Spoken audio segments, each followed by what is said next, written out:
ఈరోజు మన encounter news. నేను మీ కే విజయ భాస్కర్. కానీ ఈ ప్రభుత్వం కానీ పోలీసులు కానీ పట్టుకోలేకపోయారు. ఆ పాపని వెతికి పట్టలేకపోయారు. బుధవారం అయ్యేసరికి ఈమె మృతదేహం అక్కడ సమ్మర్ స్టోరేజ్ ట్యాంక్లో దొరికింది. ఈ ఆంధ్రప్రదేశ్ రాష్ట్రంలో ఈ కూటమి ప్రభుత్వం అధికారంలోకి వచ్చాక ఆడపిల్లల తల్లిదండ్రులు తమ పిల్లల్ని బయటికి పంపాలంటే భయపడే పరిస్థితి నెలకొనుంది. రోజుకొక అత్యాచారం, రోజుకొక హత్య మనం వినే పరిస్థితి. ముక్కు పచ్చలారని చిన్నారులు, 7 సంవత్సరాల పాప. అసలు ఆ పాపని చూస్తుంటే గుండె తరుక్కుపోతుంది. ఇంత దారుణమా? మరి ఇంత సంఘటన జరిగింది. ఈరోజు 5వ తేదీ. కనీసం ఆమెని చంపిన వాళ్ళని ఈ రోజుకి పట్టుకోలేదు. సరికదా కుటుంబ సభ్యులు చెప్తూ ఉన్నారు శరీరం మీద గాయాలు ఉన్నాయి, రక్తస్రావం అయిందని చెప్తే పోలీసులు ఏ ఎంక్వైరీ చేయకుండా, ఏ ఇన్వెస్టిగేషన్ చేయకుండా ఏమీ లేవని చెప్పేస్తున్నారు. అంటే ఈ కేసుని నీరు కార్చడానికి అప్పుడే ప్రయత్నాలు ప్రారంభించేశారు. అంటే ఎంత దుర్మార్గంగా ఈ ప్రభుత్వం వ్యవహరిస్తుందో మనం అర్థం చేసుకోవచ్చు. ఈ ఆంధ్రప్రదేశ్ రాష్ట్రంలో ఎలాంటి చీకటి పాలన జరుగుతూ ఉందో ఈ సంఘటన బట్టి మరొకసారి అర్థమైంది. నిజంగా ఆంధ్రప్రదేశ్ అరాచక ఆంధ్రప్రదేశ్గా ఈరోజు మారిపోయిన దుస్థితి కలగడం నిజంగా చాలా దురదృష్టకరం. ఇది సీఎం గారి సొంత జిల్లాలో జరిగింది. సీఎం గారి సొంత జిల్లాలోనే రోజుకొక ఆడపిల్ల శవమై తేలుతూ ఉంటే ఏంటి పరిస్థితి? ఈ రాష్ట్రంలో ఆడపిల్లలకి రక్షణ మరి ఉండదా? గత 4 నెలల చూస్తుంటే రోజుకొక సంఘటన, చాలా భయంకరమైన పరిస్థితులు ఈ రాష్ట్రంలో కొనసాగుతూ ఉన్న పరిస్థితి చూసాం. నిజం చెప్పాలంటే పక్కనే ఉన్న మదనపల్లిలో మనం చూసాం ఆ రోజు సబ్ కలెక్టర్ ఆఫీస్లో ఫైల్స్ దగ్ధమైపోతే, అగ్ని ప్రమాదం జరిగితే డీజీపీ గారిని, అలాగే సిఐడి చీఫ్ని, అలాగే రెవెన్యూ స్పెషల్ సెక్రటరీ గారిని, వీళ్ళందరినీ స్పెషల్ హెలికాప్టర్ వేసి సీఎం గారు పంపించారు. మరి ఈ సంఘటన జరిగింది ఆదివారం, కనిపించకుండా పోయింది. బుధవారం మృతదేహం దొరికింది. ఇప్పటి వరకు ఆ హంతకుల్ని పట్టుకోలేదు. మరి ఎందుకు? కనీసం సీఎం గారు వెళ్ళి ఆ కుటుంబానికి ఓదార్పునివ్వచ్చు కదా, ఎందుకు చేయలేదు? ఏమో పోనీ హోమ్ మినిస్టర్ గారినో డీజీపీ గారినో పంపొచ్చు కదా, ఒక ధైర్యం ఇవ్వచ్చు కదా. ఇన్ని సంఘటనలు జరుగుతున్నాయి ఈ రాష్ట్రంలో. అంటే కాలిపోయిన ఒక పేపర్స్కున్న విలువ ఈ రాష్ట్రంలో ఆడపిల్లల మాన ప్రాణాలకు ఈ కూటమి ప్రభుత్వంలో లేదు అనే విషయం క్లియర్గా మరొకసారి అర్థమైపోయింది. మొన్ననే చూసాం ఆ ముచ్చిమర్రి సంఘటన నంద్యాల జిల్లాలో. ఎంత దారుణం! 9 ఏళ్ల బాలిక పైన అత్యాచారం చేసి ముక్కలు ముక్కలు చేసి కృష్ణానదిలో పడేశారు. ఆ తల్లిదండ్రులు హృదయ వేదన చూడలేకపోయాం. కనీసం హోమ్ మినిస్టర్ కానీ, డీజీపీ గారు కానీ, సీఎం గారు కానీ ఎవరూ పరామర్శకి వెళ్ళలేదు.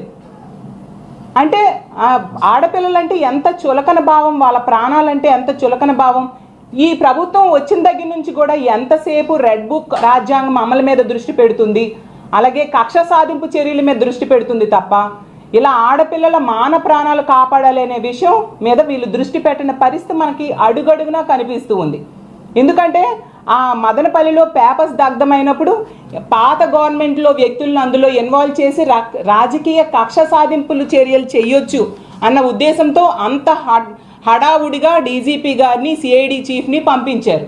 మరి ఇంతమంది ఆడవాళ్ళు చనిపోతూ ఉన్నారు, హత్యలు జరుగుతూ ఉన్నాయి, అత్యాచారాలు జరుగుతున్నాయి.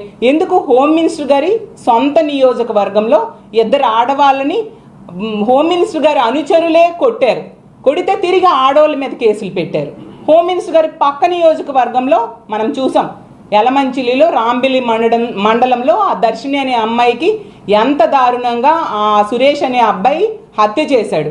పక్కనే ఉండి కూడా హోమ్ మినిస్టర్ గారు వెళ్ళలేదు, వెళ్ళి ఆ కుటుంబానికి ఒక ధైర్యం చెప్పలేదు, ఒక ఆర్థిక భరోసా ఇవ్వలేదు. కనీసం పోస్ట్ మార్టం ఖర్చులు కూడా ఆ కుటుంబం తమంతట తాము భరించే పరిస్థితిని ఈ కూటమి ప్రభుత్వం కల్పించింది. పక్కనే సన్మానాలకు వెళ్ళారు హోమ్ మినిస్టర్ గారు, కానీ ఆ కుటుంబానికి ధైర్యం చెప్పాలన్న కనీస జ్ఞానం లేని పరిస్థితి మనకు కనిపిస్తూ ఉంది. ఇలా హోమ్ మినిస్టర్ గారి సొంత జిల్లాల్లో, అలాగే ముఖ్యమంత్రి గారి సొంత జిల్లాల్లో కూడా ఇలాంటి సంఘటనలు జరుగుతుంటే ఈ రాష్ట్రంలో ఆడపిల్లల రక్షణ పరిస్థితి ఏంటి? మళ్ళీ గొప్పగా ఈ కూటమి ప్రభుత్వం అధికారంలోకి వచ్చిన వెంటనే హోమ్ మినిస్టర్ గారు మాట్లాడితే ప్రెస్ మీట్ పెడతారు. పెట్టి ఏం చెప్తారు? కూటమి ప్రభుత్వం అధికారంలోకి వచ్చింది, ఆడపిల్లలందరూ కూడా ప్రశాంతంగా నిద్రపోవచ్చు, మహిళలు ప్రశాంతంగా నిద్రపోవచ్చు అని చెప్పారు. 4 నెలలుగా చూస్తూ ఉన్నాం. ఈ రాష్ట్రంలో ఆడపిల్లలు ప్రశాంతంగా పడుకోవట్లేదు.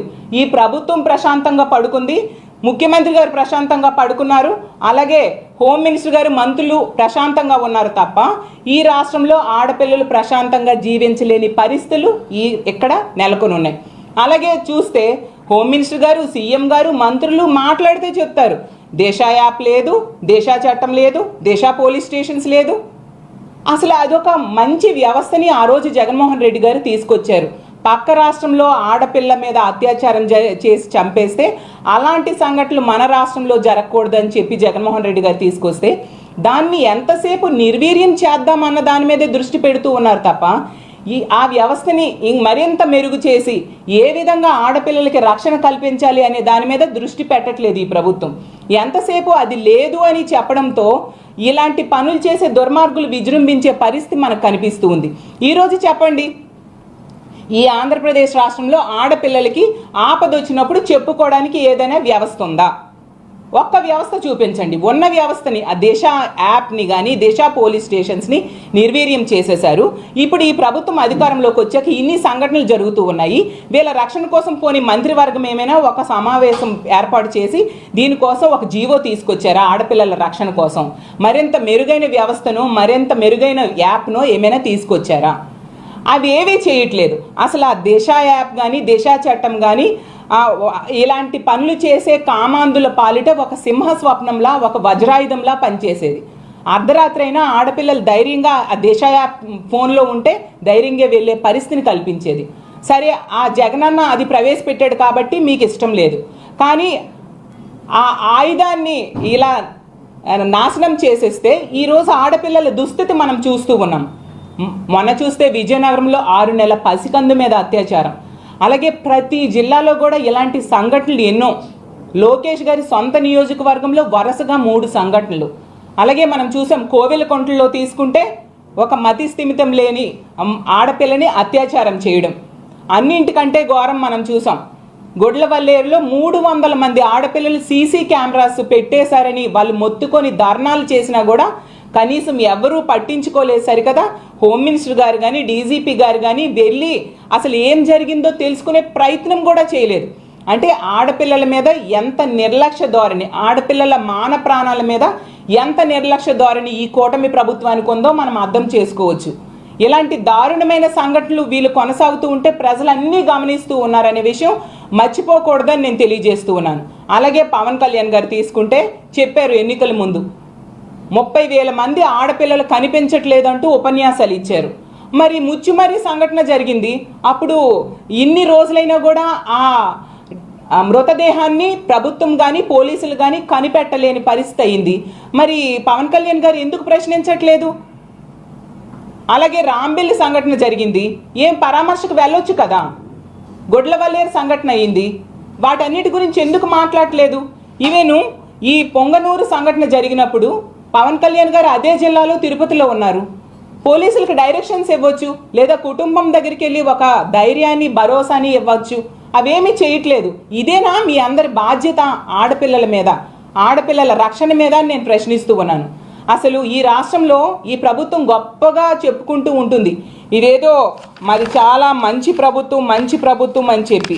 కానీ ఇది మంచి ప్రభుత్వం కాదు, ఆడపిల్లలను అంతమొందించే ప్రభుత్వం అని ఈ రాష్ట్రంలో ఉన్న ప్రజలందరూ కూడా అనుకుంటూ ఉన్నారు. చంద్రబాబు నాయుడు గారు ఎన్నికల టైంలో ఓదరగొట్టేస్తూ అతను ఎమ్మెల్యే క్యాండిడేట్స్ ప్రచారం చేశారు, బాబు షూరిటీ భవిష్యత్తు గ్యారంటీ అంటూ. కానీ చంద్రబాబు నాయుడు గారు ముఖ్యమంత్రిగా కూటమి ప్రభుత్వం అధికారంలోకి వచ్చాక ఈ రాష్ట్రంలో ఆడపిల్లల మాన ప్రాణాలకు షూరిటీ లేని పరిస్థితిని కూటమి ప్రభుత్వం తీసుకొచ్చింది. అసలు ఇంత దుర్మార్గమైన పాలన, ఇంత నిర్లక్ష్యపూరితమైన పాలన గతంలో ఎన్నడూ చూడని పరిస్థితి.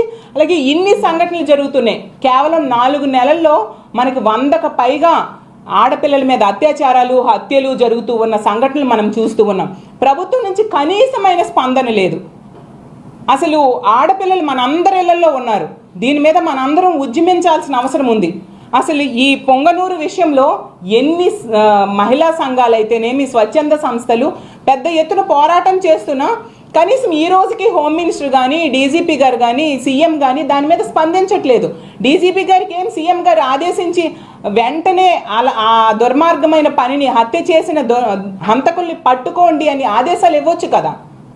ఆ ఫైల్స్ దగ్గమప్పుడు అంత తక్షణమే స్పందించేశారు కదా, ఇప్పుడు ఎందుకు దాని మీద దృష్టి పెట్టట్లేదు? ఎస్పీ గారికి వెంటనే వాళ్ళని పట్టుకోవాలని ఆదేశాలు ఇవ్వచ్చు కదా, అవేమీ చేయట్లేదు. ఇంత దారుణమైన సంఘటనలు జరుగుతూ ఉన్నా పట్టించుకోకపోవడం చాలా దుర్మార్గం. అసలు ఇలాంటి సంఘటనలు ఇలా పునరావృతం అవుతూ ఉంటే ఈ రాష్ట్రంలో ఆడపిల్లలు బ్రతకాలా వద్దా అని ప్రభుత్వాన్ని నేను ప్రశ్నిస్తూ ఉన్నాను. అసలు చాలా ఘోరం. ఇలాంటి సంఘటనలు పదే పదే రిపీట్ ఉన్నాయి అంటే ఈ ప్రభుత్వం తాలూకా అసమర్థత, అలాగే ముఖ్యమంత్రి గారు, అలాగే హోమ్ మినిస్టర్ గారు, మంత్రుల తాలూకా చేతకానితనం మనకు కనిపిస్తూ ఉంది. ఈ ప్రభుత్వం అధికారంలోకి వచ్చిన దగ్గర నుంచి కూడా మనం చూస్తూ ఉన్నాము, ఎంతసేపు రెడ్ బుక్ రాజ్యాంగం అమలు చేసేయాలి, ఎవరెవరు పాత గవర్నమెంట్లో ఉన్నారో వాళ్ళందరి మీద కక్ష సాధించేయాలి, అంతేగాని ఇచ్చిన హామీలు సూపర్ 6లని ఇచ్చారు, అవి ఏవి కూడా అమలు చేయకుండా ఉండడం కోసం డైవర్షన్ పాలిటిక్స్ చేసేయాలి. వరదలు లాంటివి వచ్చినప్పుడు అలాంటివి సరైన వరదల మీద మేనేజ్మెంట్ చేయలేరు, దానికి ఒక డైవర్షన్ పాలిటిక్స్ చేసేయాలి.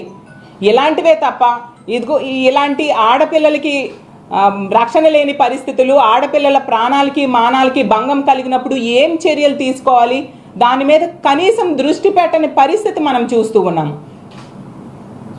కాబట్టి ఎప్పటికైనా చంద్రబాబు నాయుడు గారు, అలాగే హోమ్ మినిస్టర్ గారు, మంత్రులు తక్షణమే స్పందించి ఇలాంటి సంఘటనలు పునరావృతం కాకుండా చూడండి. అలాగే ఇంత దారుణానికి ఒడిగట్టిన ఆ దుర్మార్గుల్ని వెంటనే పట్టుకొని వాళ్ళకి కఠినమైన శిక్ష పడేట్టుగా చేయండి. మీరు కనీస బాధ్యతగా వ్యవహరించండి. ఎంతసేపు కక్ష సాధింపు చర్యలు చేద్దాము అనుకుంటూ ఉంటే ప్రజలు చూస్తూ ఊరుకోరు. మనం ప్రజాస్వామ్య దేశంలో ఉన్నాం. జగనన్న తెచ్చిన దేశా వ్యవస్థ, దేశా చట్టం కానీ, దేశా యాప్ కానీ, దేశా పోలీస్ స్టేషన్స్, మహిళా పోలీసులు, వాటన్నిటిని కూడా మరింత బలోపేతం చేసి అవి అమల్లోకి వచ్చేట్టుగా చేయండి. ఈ రాష్ట్రంలో ఆడపిల్లలు, మహిళలు కానీ ఆడపిల్లలు ముక్కుపచ్చలారని చిన్నారులు ప్రశాంతంగా బ్రతికేట్టుగా చేయాల్సిన అవసరం ఉంది. ఖచ్చితంగా ఈ దుర్మార్గులకి, ఈ అస్వియా అంజుమ్ అనే పాపని చంపిన దుర్మార్గులకి శిక్ష పడేంత వరకు మా వైఎస్ఆర్ కాంగ్రెస్ పార్టీ ఆ పాప కుటుంబం తరపున పోరాటం చేస్తామని తెలియజేస్తూ సెలవు తీసుకుంటున్నాను.